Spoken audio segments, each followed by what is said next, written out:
Irmãos, é interessante nós observarmos fatos que acontecem ao longo da história e coisas que nós não imaginávamos que seriam possíveis acontecer em tempos que nós não achávamos que seria possível e acontece. Você deve ter acompanhado os noticiários ao longo desta semana e observou que depois de 70 anos de reinado, a rainha Elizabeth agora já não está mais no trono da Inglaterra. A história dela é uma história bastante interessante, porque ela não nasceu para ser rainha naturalmente. O seu tio deveria assumir o trono logo após a morte do seu avô.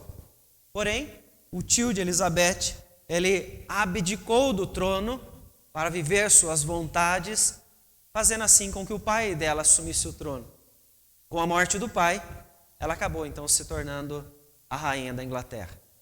Passou aí seus 70 anos de uma maneira exemplar ao longo do seu ofício para cumprir então um propósito pelo qual o Senhor colocou em sua vida, em sua história, para que ela então pudesse realizar.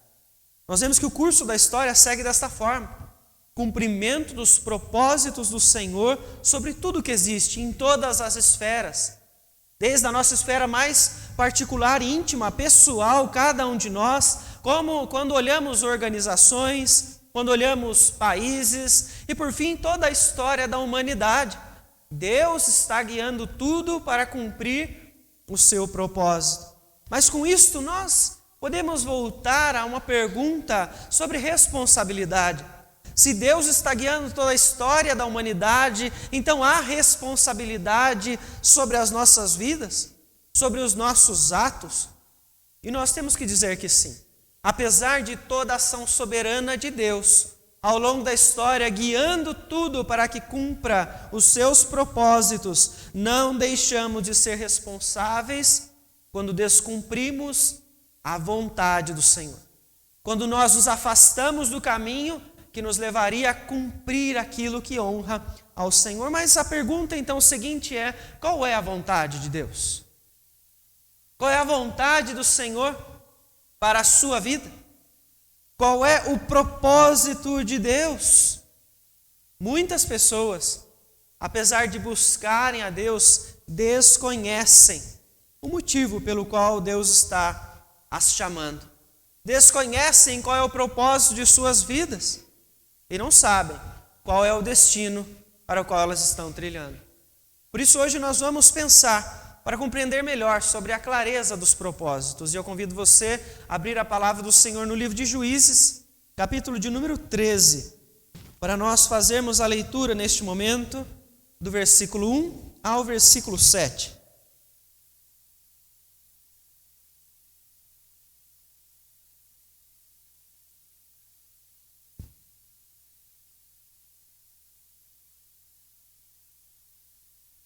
Livro de Juízes, capítulo 13,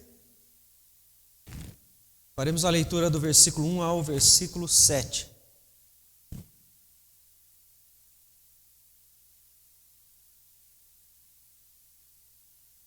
Eu quero convidar a igreja a fazer a leitura junto comigo de todos os versículos. E diz o seguinte a palavra do Senhor: Tendo os filhos de Israel tornado a fazer o que era mal perante o Senhor, este os entregou nas mãos dos filisteus por 40 anos. Havia um homem de Zorá, da linhagem de Dan, chamado Manoá, cuja mulher era estéril e não tinha filhos. Apareceu o anjo do Senhor a esta mulher e lhe disse: Eis que és estéril e nunca tiveste filho, porém conceberás e darás à luz um filho. Agora, pois, guarda-te, não bebas vinho ou bebida forte, nem comas coisa imunda, porque eis que tu conceberás e darás à luz um filho, sobre cuja cabeça não passará navalha. Porquanto um menino será nazireu, consagrado a Deus, desde o ventre de sua mãe, e ele começará a livrar a Israel do poder dos filisteus. Então a mulher foi a seu marido e lhe disse: um homem de Deus veio a mim. Sua aparência era semelhante à de um anjo de Deus, tremenda. Não lhe perguntei de onde era, nem ele me disse o seu nome. Porém me disse: eis que tu conceberás e darás à luz um filho. Agora, pois, não bebas vinho, nem bebida forte, nem comas coisa imunda, porque o menino será nazireu consagrado a Deus, desde o ventre materno até ao dia de sua morte. Vamos orar mais uma vez? Querido Deus, em nome de Jesus, estamos novamente perante a porção da Tua palavra, Senhor, clamando pela Tua bênção, ó Deus, pela ação do Teu Espírito Santo, iluminando as nossas vidas neste momento, Senhor. Peço por esta graça, ó Pai, para que o Teu povo que está reunido aqui neste momento, para que todos que vieram à Tua casa esta noite para Te adorar, para cultuar ao Senhor, possam compreender a Tua vontade, ó Deus. Que o Senhor, através do Teu Espírito Santo, venha aplicar nos nossos corações a Tua verdade, a Tua palavra, para gerar assim a transformação, ó Pai. Em nome de Jesus que nós oramos e já agradecemos ao Senhor. Amém, Senhor Deus. Irmãos, o livro de Juízes, ele reforça, como nós temos dito aqui, reforça o agir do Senhor na vida de homens e mulheres, para que a sua obra possa acontecer em meio a uma geração nova. Uma nova geração se levantou que não conhecia a Deus, e neste tempo o Senhor começou a levantar homens e mulheres para cumprir o seu propósito, para cumprir a sua vontade em meio ao povo de Israel. E nesses capítulos que nós vamos observar hoje, fizemos a leitura inicialmente aqui no capítulo 13, mas nós vamos decorrer até o 16, não ler ele inteiro, mas algumas partes, porque nós vamos observar então que esta história, de maneira específica, ela não vai focar em si na história de Israel, mas de um personagem. Ela vai falar então deste que muitos o conhecem, Sansão, que diferente do povo de Israel, que por ser uma nova geração não conhecia Deus, não compreendia os propósitos do Senhor, mas Sansão sabia. Sansão tinha clareza do destino que o Senhor havia decretado sobre a sua vida. O texto começa falando para nós, então, no versículo de número 1, aquele ciclo que nós temos comentado aqui do livro de Juízes. A desobediência de Israel acontece novamente. Eles desobedecem e então o Senhor os leva a um novo período agora de opressão. Agora são 40 anos. 40 anos de dificuldade debaixo das mãos dos filisteus. E é neste cenário, novamente, de dificuldade, que o Senhor vai agir. Um anjo, então, aparece, o anjo do Senhor, como vem dizer o texto, para a esposa de Manoá, mulher estéril. Conforme o anjo havia dito, você nunca concebeu filhos. E então a promessa do Senhor naquele momento é que ela haveria de conceber e dar à luz a uma criança. O Senhor vem agir de forma milagrosa, poderosa sobre esta mulher, para iniciar os seus propósitos sobre esta família e sobre esta criança que então está por vir. Criança esta que seria consagrado nazireu. A própria expressão, o termo nazireu, significa então consagração, separação ou devoção.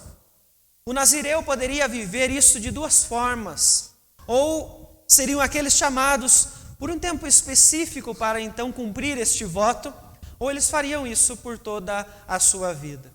Sansão, como a orientação do anjo traz aqui, ele vai viver isso desde o ventre da mãe até a sua morte. Este homem é chamado para viver desta forma, porque o Senhor então traz sobre a vida de Sansão um destino muito bem determinado e único sobre este homem. Porque ele então vai ser responsável por livrar Israel das mãos dos filisteus. Mas como é que Deus faz isso? Deus então concede habilidades. Deus capacita Sansão para que ele possa cumprir com este propósito. Veja que interessante, então, quando você continua lendo a história de Sansão, você vai ver que Deus dá a ele uma força. Mas não é uma força qualquer. É uma força sobrenatural. Uma força que homem nenhum jamais teve. Sansão era um homem muito forte. Isso mostra para nós que o propósito que este homem tem, o destino que o Senhor coloca em suas mãos, ele é humanamente impossível de ser cumprido. É preciso a ação de Deus, o poder do Senhor pelo seu Espírito, para que ele possa cumprir este propósito. Deus faz isso, torna ele capaz de cumprir os seus propósitos. E é interessante então que naquele momento a esposa de Manoá, ao compreender esse chamado que o anjo traz inicialmente para eles, para transmitirem isso ao nazireu Sansão, eles ficam maravilhados. Quando eles então clamam ao Senhor para que o anjo volte e anuncie mais uma vez, para que Manoá pudesse ter certeza do que era aquele chamado, o anjo repete e ele sai da presença deles, depois de um momento de holocausto ao Senhor. E então eles ficam maravilhados por saber que aquele que estava diante deles era um anjo do Senhor, enviado por Deus. Veja que interessante, maravilhados por descobrir qual era o propósito do Senhor sobre a sua família, maravilhados por saber qual seria o propósito do Senhor sobre o seu filho, uma missão única e específica dada então a Sansão neste momento. O texto no capítulo de número 13, versículo 25, após este momento, diz então para nós: e o Espírito do Senhor passou a incitá-lo em Maanedã, entre Zorá e Estaol. O Espírito do Senhor se aposta de Sansão, direciona a sua vida a partir deste momento que o texto então traz para nós registrado. E Sansão vai em busca de uma esposa entre os filisteus, mas esta mulher, apesar de em desobediência ao Senhor, isso era para cumprir ainda os propósitos de Deus, como o texto vem dizer. E neste caminho, ele encontra um leão novo. Novo porque é forte. Novo porque está com toda a sua energia. E o texto diz que o Espírito do Senhor se aposta de Sansão neste momento, tornando ele capaz de rasgar este leão, sem que ele tivesse qualquer tipo de arma, qualquer instrumento em suas mãos para poder fazer isso. Ele é um homem forte, mas forte por causa do poder de Deus. E nós vemos então no exemplo de Sansão como Deus agia na antiga aliança. Escolhia homens e mulheres específicos para então enviar o seu Espírito para conceder poder, para conceder sabedoria, para conceder a essas pessoas uma capacitação para que eles pudessem então cumprir os propósitos de Deus. A nova aliança acontece de forma muito diferente. Nós vemos então que hoje nós recebemos pela fé, conforme Paulo diz na carta aos Efésios, o Espírito de Deus. Não é um ou outro, são todos.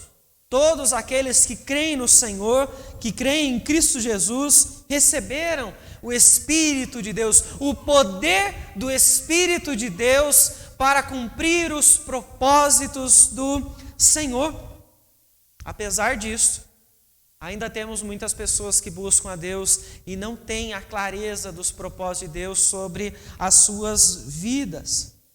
Veja que aquela geração de Israel era uma geração que não conhecia a Deus e por isso não entendiam os propósitos do Senhor.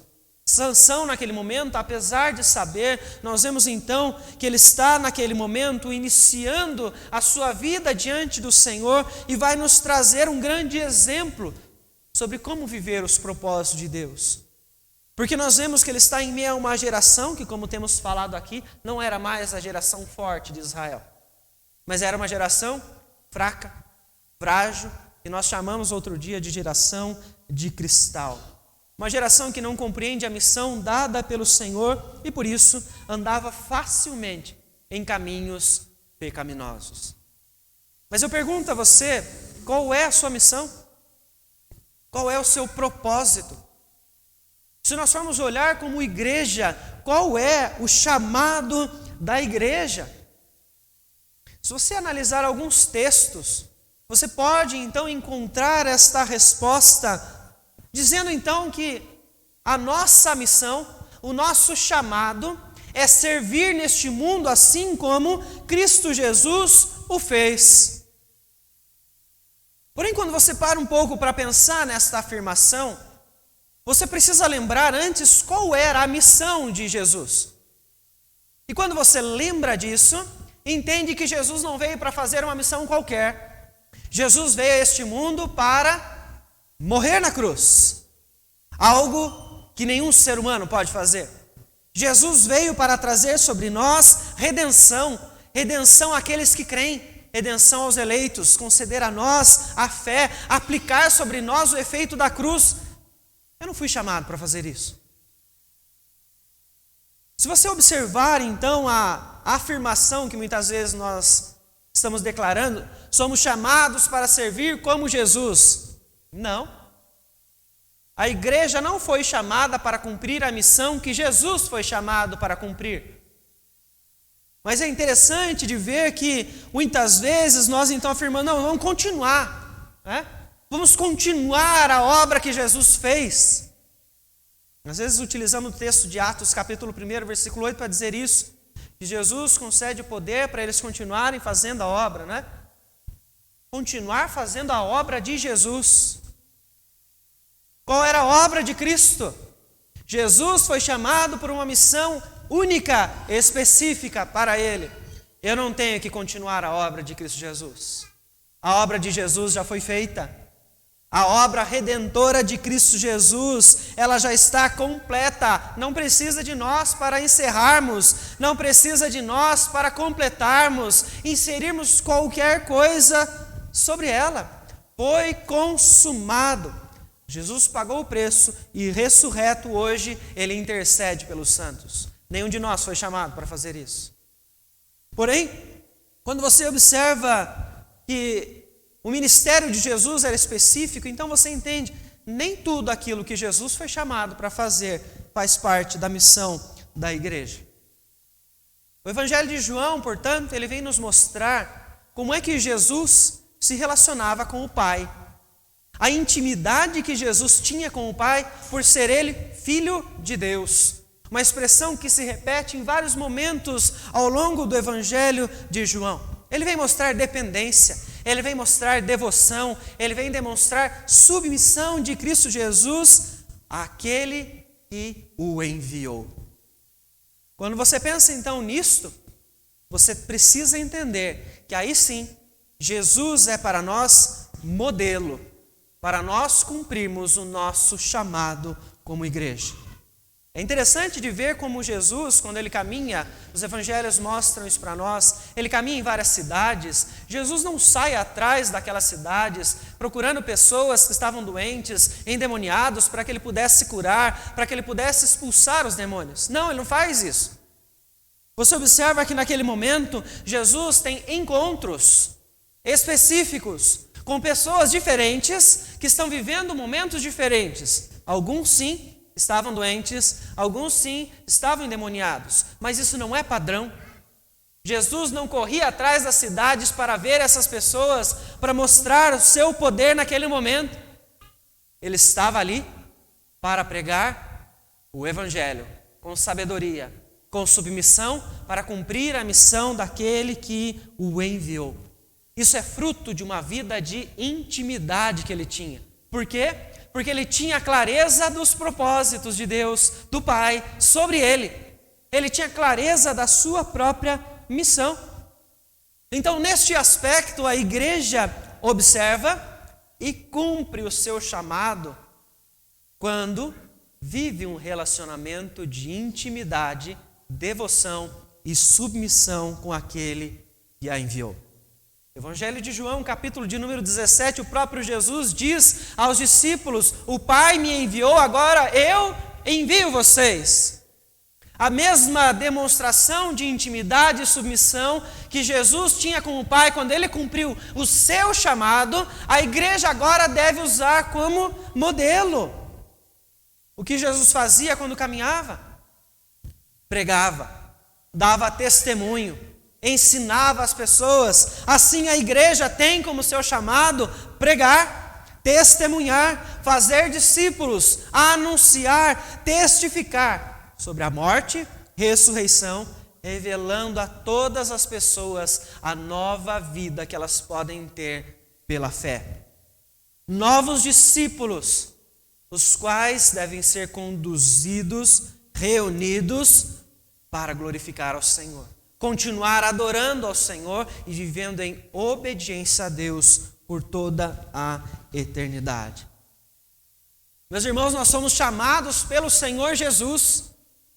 Isso significa que você possui uma autoridade que o mundo não entende, que o mundo não vai entender, porque o próprio Filho de Deus, que morreu na cruz para nos conceder a vida, agora nos chama para o serviço. A autoridade vem diretamente do Deus encarnado.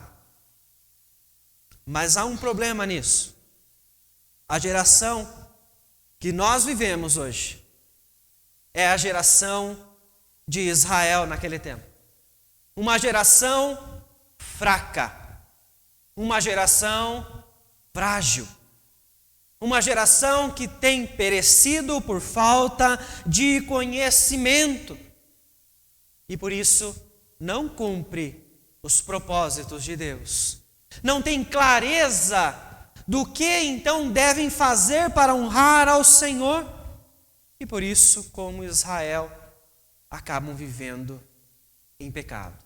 Acabam vivendo em desobediência. Mas como eu mencionei no começo, o texto do capítulo 13, de Juízes até o 16, ele não foca no povo como um todo. Ele foca em Sansão, o libertador. Aquele que tinha o chamado do Senhor, um propósito e entendia a clareza desse propósito. Como Nazireu, o texto que nós lemos no início mostra para nós que ele não podia cortar os seus cabelos, não podia tocar em cadáver, não podia beber bebidas fortes ou mesmo vinho.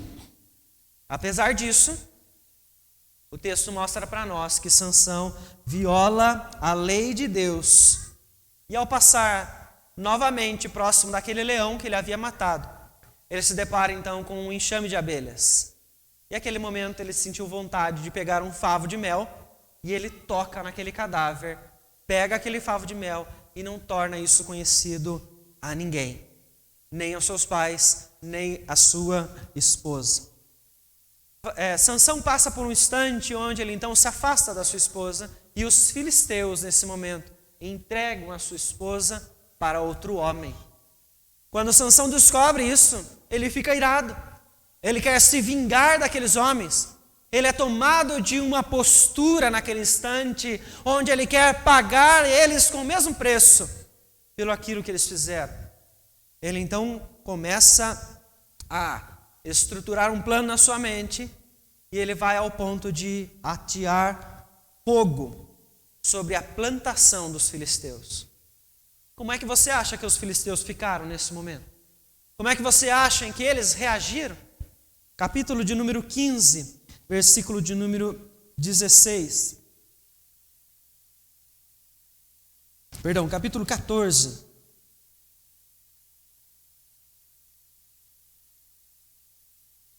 Capítulo 15, não 16, mas 6. Estou confundindo. Fui para o 16, não era da queixada. Capítulo 15, versículo 6. Diz assim: perguntaram os filisteus: quem fez isso? Responderam: Sansão, o genro do Timinita, porque ele tomou a mulher e a deu a seu companheiro. Então, como é que eles reagiram? Subiram os filisteus e queimaram a ela e a seu pai.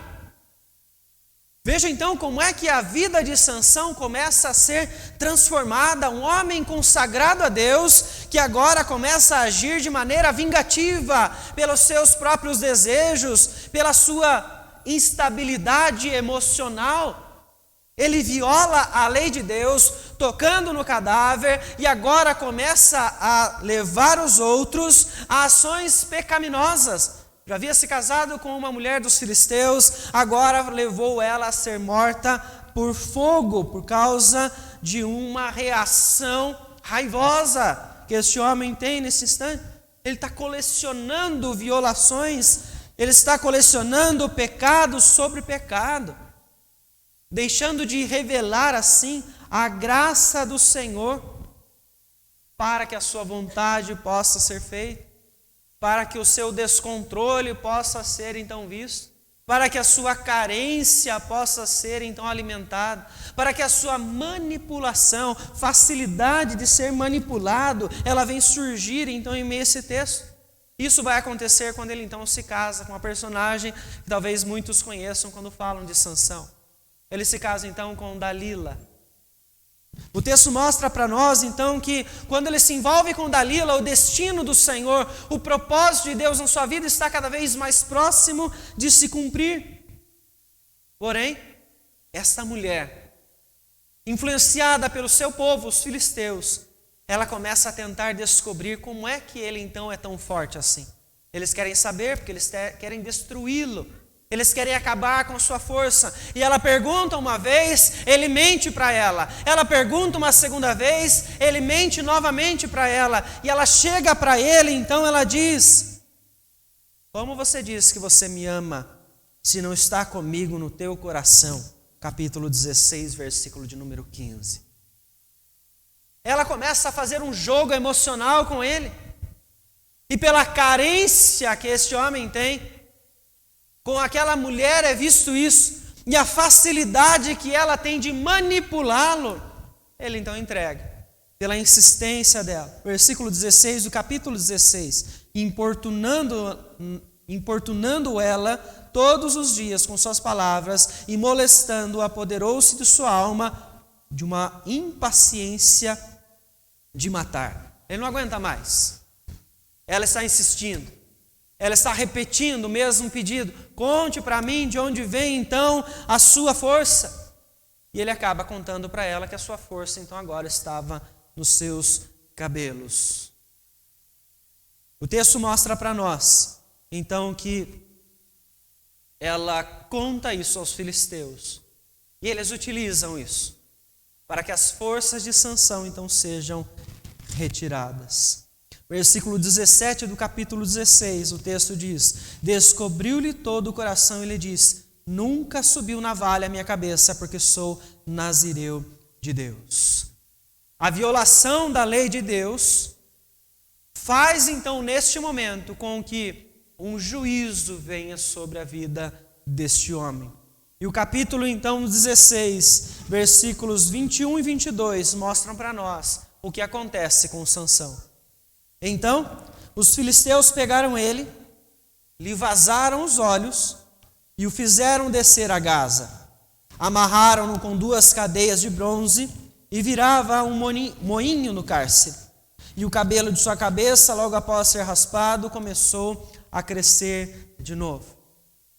Este homem agora não pode mais fazer nada contra os filisteus. Ele já não tem mais aquela força. A força que vinha do Senhor, ela cessa por causa da sua violação, da sua desobediência a Deus.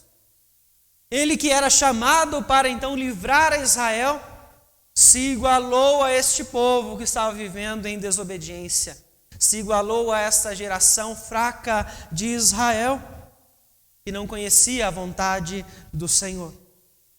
A força física agora de Salomão não o torna capaz nem de estourar qualquer linha mais. Ele está fraco, ele está machucado, ele está abatido. Porque a força física de Sansão não foi suficiente neste momento para esconder a fraqueza moral que este homem demonstrou em todas as suas ações. Fraqueza que já estava, portanto, no seu coração.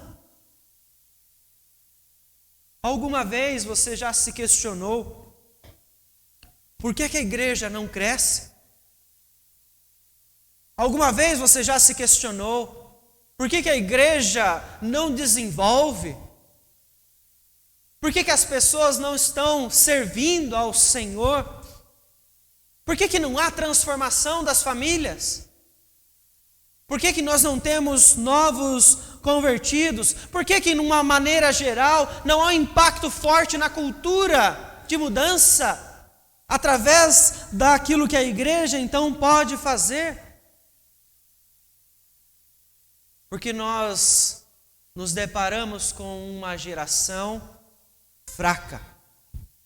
Quando nós vemos uma geração fraca, frágil, ela facilmente caminha em desobediência e assim deixa de revelar a graça de Deus em sua vida. Muitos momentos da história, igrejas não desenvolveram porque estavam em pecado. O povo do Senhor é exemplo disso. Opressão, juízo por causa da violação da lei de Deus.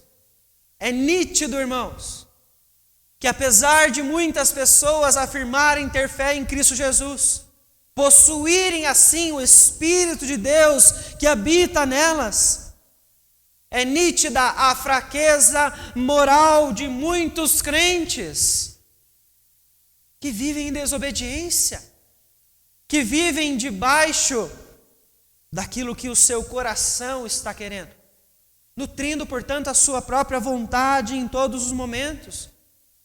Veja o quanto nós somos fortes em número. Se você for observar, cidade de Itapeva somente, quantas igrejas presbiterianas nós temos? Temos mais do que em outras cidades da região. Porém, o que é que acontece com a cidade?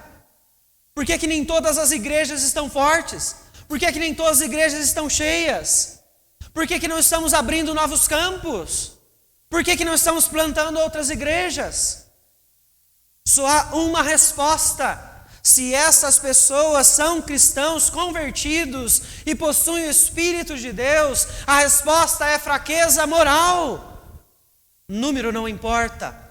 A nossa força não está no número, a nossa força está no poder de Deus. Porque somente assim o testemunho vai ter efeito.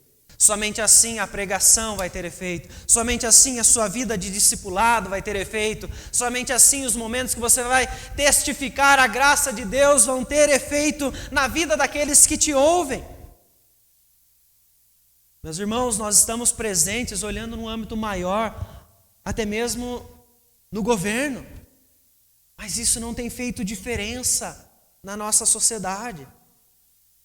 Não há impacto, muito pelo contrário, somos motivo de vergonha. Por quê? Fraqueza moral. Uma geração fraca que se tornou como o mundo.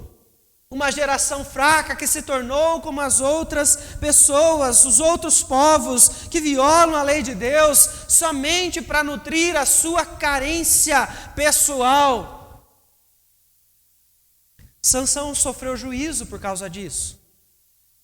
O povo de Deus está correndo um risco agora de não ter mais este libertador com a sua força, com a sua garra, com o poder do Espírito.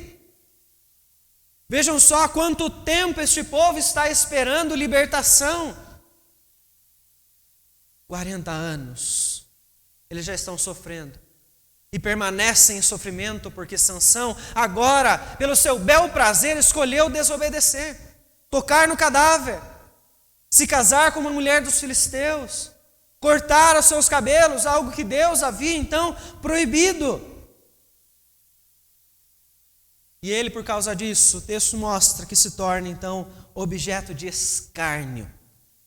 O texto vem mostrar para nós que ele é usado para divertimento do povo. Capítulo de número 16, versículo 25, diz o seguinte: alegrando-se-lhes o coração, disseram: mandai vir Sansão, para que nos divirta. Trouxeram Sansão do cárcere, o qual os divertia, quando fizeram estar em pé entre as colunas. Sansão pede para tocar naquelas colunas. Ele está sendo motivo de vergonha para o seu povo. Ele está sendo humilhado porque ele era o homem mais forte daquele local. Ninguém podia com ele. Ninguém podia derrotá-lo. A força que ele tinha era tamanha que nenhum homem, nem o mais preparado exército poderia vencê-lo. O texto mostra para nós, alguns versículos antes, no capítulo de número 15, que ele fere 1000 homens com a queixada de um jumento. Ele era muito forte. E agora é motivo de vergonha, porque violou a lei de Deus. Mas eles levam Sansão até um local onde estão reunidos 3.000 entre homens, mulheres e os príncipes dos filisteus. É vitória para esse povo. O texto diz que eles acreditavam ter sido respondidos pelos seus deuses. Seus deuses deram a eles a vitória sobre este inimigo. Afinal de contas, apesar de Sansão estar no meio deles, ele ainda era visto como um inimigo para este povo. Porém, existe um momento na vida daqueles que conhecem ao Senhor verdadeiramente, daqueles que desfrutaram de intimidade com o Senhor, daqueles que entenderam qual foi o real chamado do Senhor para as suas vidas. O momento em que essas pessoas partiram para caminhos distantes e elas começam a refletir sobre aquilo que elas fizeram em suas vidas. Ao alimentar-se de alfarrobas junto aos porcos, o filho mais novo se recorda que ele tinha tudo quando estava ao lado do pai. E é nesse momento, quando ele chega no fundo do poço, no pior momento, o momento mais humilhante, é que ele então é tocado em seu coração para que ele possa voltar aos braços do pai. Talvez ele tivesse medo, talvez ele tivesse vergonha, mas ele trilha este caminho para retornar à presença do pai. O pai o recebe com alegria, faz festa, porque o filho que estava perdido agora havia sido achado. O retorno do filho pródigo nos mostra sobre a graça de Deus. A graça do Senhor sobre aqueles que, em determinado momento da sua vida, erraram. Pecaram contra o Senhor. Desobedeceram, violando a lei de Deus. E agora desejam retornar. E não sabem o que devem fazer. A palavra do Senhor nos mostra que fazer o caminho de volta ao Senhor é possível àquele que crê. O Senhor vai o receber com alegria. O Senhor vai festejar, porque há festa nos céus quando o povo do Senhor vive em piedade, honrando e glorificando ao Senhor. É interessante que quando Manoá e sua esposa, eles oferecem um sacrifício ao Senhor diante do anjo, o anjo fica maravilhado, porque eles querem adorar a Deus. Assim nós vemos que os céus se alegram quando os eleitos voltam-se, prostram-se perante o Senhor dos Senhores, em obediência. E Sansão entende naquele momento que ele já não tem mais que ficar comendo alfarrobas. Ele está cansado disso. Ele não quer mais viver longe do pai. E o versículo de número 28 mostra o caminho que Sansão trilhou para voltar ao Senhor.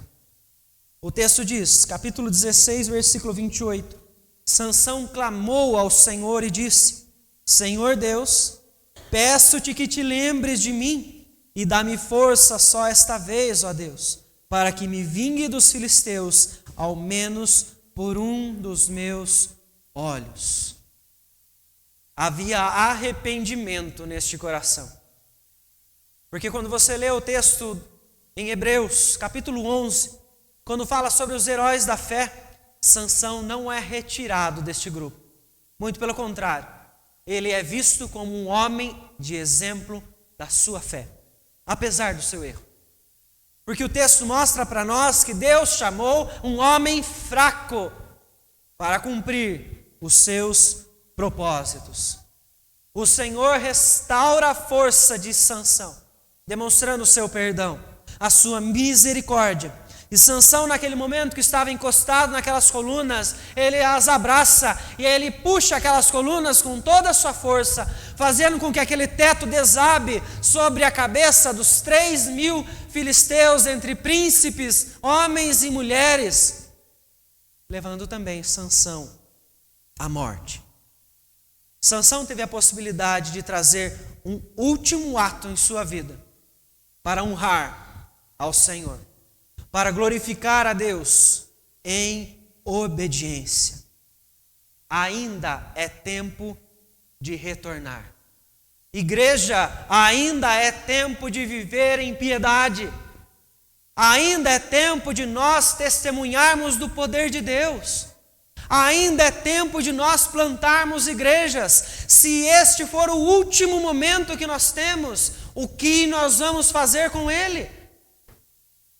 Vamos desperdiçá-lo, vivendo em desobediência ao Senhor, ou nós vamos batalhar, arregaçar as mangas, lutar contra esta geração fraca e fazer a diferença? É o momento que o Senhor está nos chamando, lembrando qual é o propósito que Ele tem sobre nós. É pregar, é testemunhar, é criar outros discípulos para que eles se reúnam conosco e continuem servindo ao Senhor como nós, hoje e por toda a eternidade. Aquele que hoje voltar ao Senhor vai encontrar perdão e graça. Aquele que hoje voltar ao Senhor para arregaçar as suas mangas a partir deste dia, vai encontrar a misericórdia de Deus. Aquele que entendeu os propósitos do Senhor e vai mudar a sua vida, encontrará o poder de Deus através do Espírito do Senhor que habita nos eleitos, capacitando os fracos para cumprir os propósitos do Senhor. Os filisteus foram mortos. Israel foi liberto da opressão dos filisteus por meio de um homem extremamente fraco. A graça de Deus não vem por causa da nossa fraqueza. A graça de Deus não vem por causa da nossa sabedoria ou força. Mas a graça restauradora de Deus vem pelo poder do Espírito Santo em nossas vidas. Poder de Deus que regenera a mim e a você. Poder de Deus que exorta a mim e a você. Que ficamos incomodados quando nós olhamos a geração que estamos vivendo e vemos que arregaçamos as mangas muito pouco. Quando olhamos para trás, nós víamos o quanto era difícil as pessoas chegarem num campo para participar dos cultos, para pregar o Evangelho, para poder expandir a igreja. Hoje é tudo muito fácil. Por quê? Eu não sei se os irmãos se lembram da frase que eu comentei no primeiro momento que falamos sobre esses textos. Porque muitas vezes homens fortes criam tempos fáceis. Tempos fáceis criam homens fracos. Homens fracos criam tempos difíceis. A fraqueza de uma geração pode trazer sobre ela o juízo de Deus. O Senhor pode pesar a sua mão sobre nós, ou o Senhor pode estar pesando a sua mão sobre nós. Isso pode mudar quando nós, cada um de nós, colocar a mão na consciência e examinar o que realmente habita em nossos corações e nossa mente. O que nos motiva? O que nos motiva a estar aqui? O que nos motiva a servir ao Senhor? Estar numa geração fraca não implica sermos parte dela. Estarmos no meio de um povo que muitas vezes é desobediente, falando aqui de maneira geral de uma igreja que se chama evangélica, mas que tem trazido vergonha ao Senhor. Não quer dizer que você precisa fazer parte desse povo, que você precisa fazer parte deste grupo que vive em desobediência, violando a lei de Deus, porque somente a sua consciência pode permitir você, quando chegar na sua casa, se deitar no seu travesseiro e em paz você pegar no sono, porque você sabe que você está vivendo de forma piedosa diante do Senhor. Deus está chamando pessoas para uma nova vida. Deus está chamando pessoas para cumprir através delas o seu propósito. Se você em algum momento da sua vida considerou que você era fraco demais, é você que Deus está chamando. Ele não quer os fortes, porque os fortes são orgulhosos, os fortes são vaidosos, os fortes são arrogantes. Deus usa os fracos, porque é por meio da fraqueza do ser humano que o poder e a graça de Deus se revelam. Deus já abriu o caminho para você chegar até Ele. O caminho da restauração é o caminho da cruz. O Senhor está nos chamando para nós cumprirmos os propósitos nesse mundo, daquilo que Ele vai fazer nesta igreja, daquilo que Ele vai fazer nas nossas vidas, cumprindo assim a sua missão. Se você não entende a vontade do Senhor e precisa de ajuda para entender, procure essa ajuda. Estamos aqui para isso, para explicar a palavra, para que você se aproxime de Deus.